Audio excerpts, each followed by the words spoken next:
Ya teman-teman, kembali lagi sama saya dan di sini saya merakit PC lagi dan juga PC sudah ada di sini. Yang pertama untuk gaming aja, gaming murah lah, yang dimana saya menggunakan Core i3 Gen 10 dan juga GTX 750 Ti yang ada di sini. Kenapa bisa dibilang murah? Karena saya merakit PC dengan harga 5,2 juta. Seperti contoh yang ada di sini untuk prosesornya dan juga VGA-nya ada di sini. Ini tuh VGA second ya, Lord Cashplank lah. Dan di sini part-partnya semua sama rakit PC ada yang campur sih, baru dan juga second. Seperti contoh dari segi VGA-nya, harddisk-nya, RAM-nya dia itu second, tapi yang lainnya dia itu baru. Intinya seperti itu. Dan di sini penampakannya ada RGB-nya supaya lebih menarik lah. Tetapi tidak terlalu banget sih dari segi penampilannya. Bisa dibilang cukup untuk yang ini. Sebelum saya lanjutkan untuk part yang ada di sini dan juga mereviewnya, jangan lupa klik subscribe dan teman pojokan bawah tuh ya, tinggal diklik seperti itu. Dan kita lanjut saja yang pertama. Di sini saya menggunakan Core i3 10105F. Ini juga harganya pada naik juga untuk saat ini 1.050.000 kalau dari sini. Karena pada saat ini harga Intel pada naik-naik semua. Kalau AMD malah turun sih, anehnya seperti itu.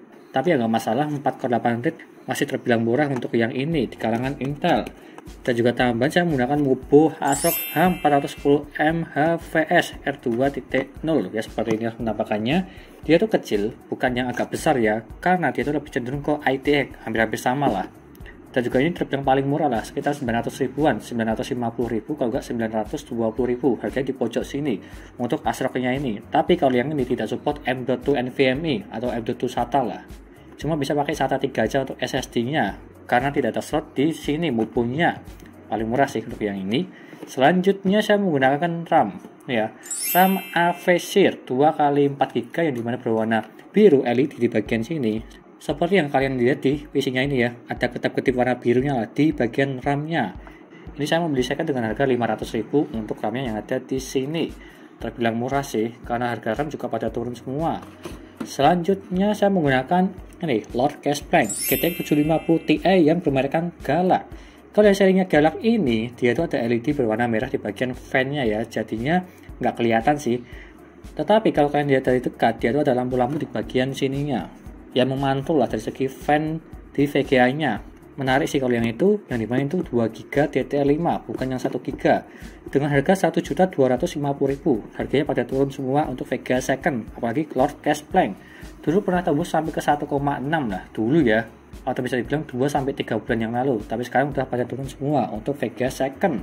Selanjutnya saya menggunakan SSD 120GB mereknya Genuine ya, garansinya Genuine ini udah sangat cukup sekali sih untuk mengisi Windows dan juga file-file aja, nggak terlalu banyak juga, jadinya udah lebih dari cukup. Kalau diisi Windows dan juga file-file editing maupun Office, jadi sisanya sekitar 50GB lah, jadinya masih sangat cukup sekali. Dan juga tambahan saya menggunakan harddisk juga, harddisk 500GB mereknya Seagate. Itu second ya, yang dibuat dengan harga 180.000 untuk yang 500GB. Terlihat di bagian atasnya ini, di bagian casingnya, kelihatan lah Seagate 500GB itu second. Selanjutnya saya menggunakan CPU cooler ini, Jonesbo CR1200 RGB. Ini tuh paling rekomend dengan harga 130 ribuan, 140 ribuan. Yang dimana untuk mendinginkan prosesor ini, Core i3 Gen 10, udah sangat dingin sekali sih, atau sangat cukup lah. Gak usah pakai yang 4 pipa, ini udah lebih dari cukup. Jonesbo CR1200, yang dimana dari segi estetika yang menarik. Ada RGB di bagian heatsinknya sini, dan juga ada RGB di bagian fan-nya sini. Tapi cuma auto ya, nggak bisa diganti-ganti untuk warnanya secara di software mobile-nya. Cuma auto aja seperti contoh yang ada di sini. Selanjutnya saya menggunakan ini power supply Frostfire 450 watt Blackshear. Udah lama sekali saya tidak memakai ini karena memang kebanyakan saya memakainya yang aerocool. Tetapi untuk kali ini dengan harga murah, saya tuh memilih ini Frostfire dengan harga 350.000. 450 watt rekomend sih kalau yang ini ya. Karena dari dulu saya tuh pernah memakai ini terus. Tapi kalau sekarang jarang sih, karena kebanyakan orang-orang merakitnya tidak memakai yang low end, kebanyakan yang di mid ke atas lah. Maka dari itu saya memakai yang aerocool aja. Tapi kalau yang ini lebih murah, 350.000, 450 watt. Selanjutnya saya menggunakan casingnya ini, casing GeMac Aero Mini yang dimana sudah free 3 fan di bagian depan. Seperti yang Anda lihat di sini, dia itu free 3 fan 1, 2, 3. Dan juga tipenya casing ini dia itu MATX. Kalau mau buat ATX dia itu tidak bisa. Cuma bisa di ITX sampai MATX untuk maksimal casingnya yang ada di sini. Dan juga berwarna putih dan juga berwarna hitam. Tapi jeleknya casingnya ini, kalau jangka panjang di bagian depannya sini, dia itu kebanyakan berkarat sih. itu cuma kejelekannya aja, tapi yang lainnya dia itu bagus. Kurang lebihnya seperti itu dengan harga 500.000 untuk yang ini casingnya. Yang terakhir saya menggunakan fan Cube Gaming RGB. Saya kasih satu di bagian belakang untuk sirkulasi udara lah. Kalau ingin lebih tinggal tambah aja 2 fan di bagian atasnya sini. Intinya seperti itu. Dan totalnya 5,2 juta atau 5.180.000 lah. Rekomendasi kita untuk saat ini yang dimana untuk gaming. Dan kita lanjut saja untuk mereview PC-nya yang ada di sini. Yo.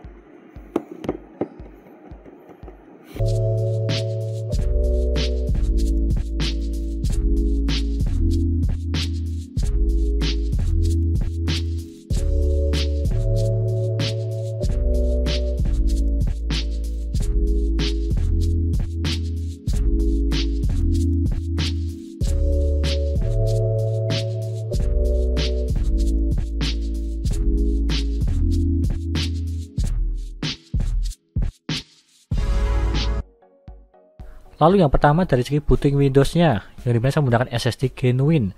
Dan kita tunggu aja seberapa cepat dia untuk booting Windows-nya.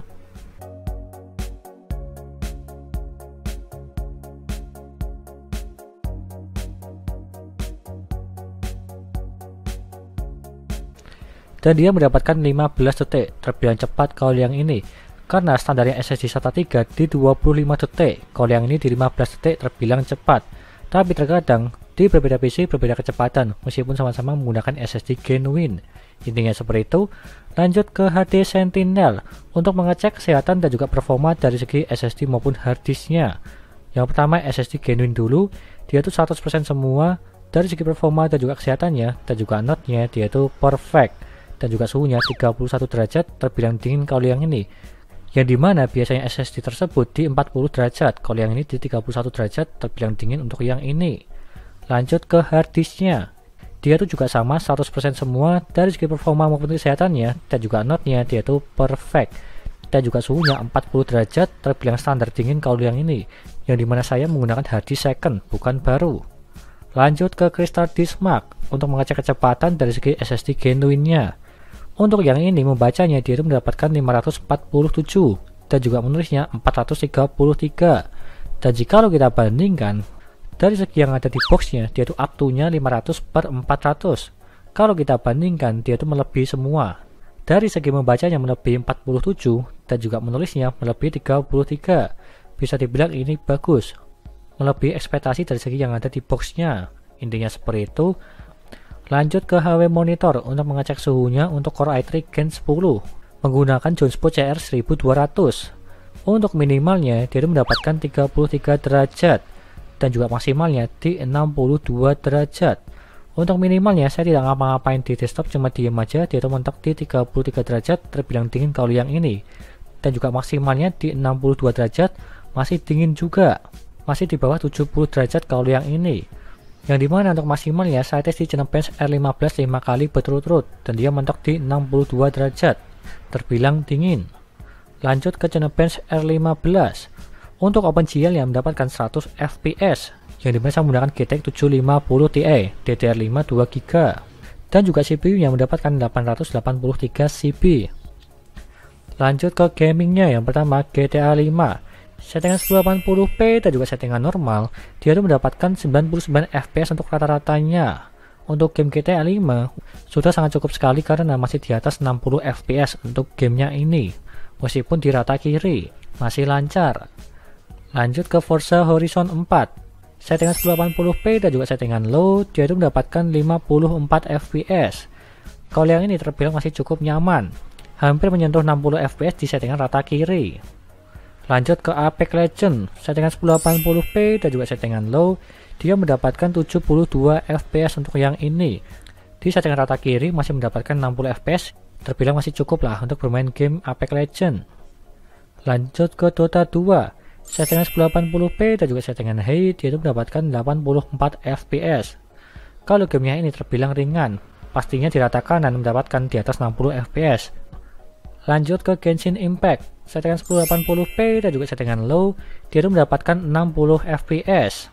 Kalau yang ini emang mantap di settingannya di 60 fps, tetapi masih sangat lancar juga untuk bermain game ini meskipun di rata kiri. Lanjut ke PUBG Steam settingan 1080p dan juga settingan low, dia itu mendapatkan 67 fps. Bisa dibilang masih lancar lah, di atas 60 fps untuk game PUBG Steam, meskipun di rata kiri. Yang terakhir dari segi Resident Evil 6, settingan 1080p dan juga settingan low, dia itu mendapatkan 42 fps. Kalau game Resident Evil 6 terbilang masih kurang lah, kecuali kalau di settingan 720p, grafiknya dia itu masih bisa mendapatkan di 50-60 fps. Meskipun resikonya gambarnya kurang bagus, tergantung selera kalian. Intinya seperti itu. Yang terakhir dari segi dayanya, untuk minimalnya dia itu mendapatkan 48 watt. Tidak ngapa-ngapain di desktop, cuma diem aja. Terbilang irit kalau yang ini di bawah 50 watt. Dan juga maksimalnya mendapatkan 150 watt. Kalau yang ini saya tes di game Resident Evil 6 settingan 1080p dan juga low, dia tuh mentok paling tinggi di 150 wattan. Tapi kalau di rata-ratanya di 120-130 lah. Bisa dibilang masih cukup irit kalau yang ini menggunakan GTX 750 Ti maksimal di 150 watt. Intinya seperti itu. Kesimpulannya, dengan harga 5,2 juta atau hampir 5,2 juta, rekomen atau tidak? Kalau menurutku terbilang ini rekomen untuk gaming-gaming ringan maupun untuk ketik-ketik, udah sangat cukup sekali. Kalau game ya di game medium masih cukup lah, tinggal menyesuaikan settingannya aja. Di harga 5 juta mendapatkan Core i3 Gen 10 dan juga GTX 750 Ti. Meskipun ini second dari segi VGA nya, tetapi rata-rata part-part yang lainnya dia itu baru.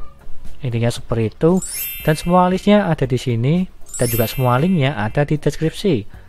Tinggal Anda beli aja jika kalian berminat untuk part-partnya yang ada di sini. Sekian dari saya, terima kasih sudah menonton, dan nantikan video lainnya mengenai rakit PC Intel maupun AMD gaming maupun editing. Dan juga jangan lupa share ke teman-teman kalian yang ingin rakit PC. Dan terima kasih sudah menonton.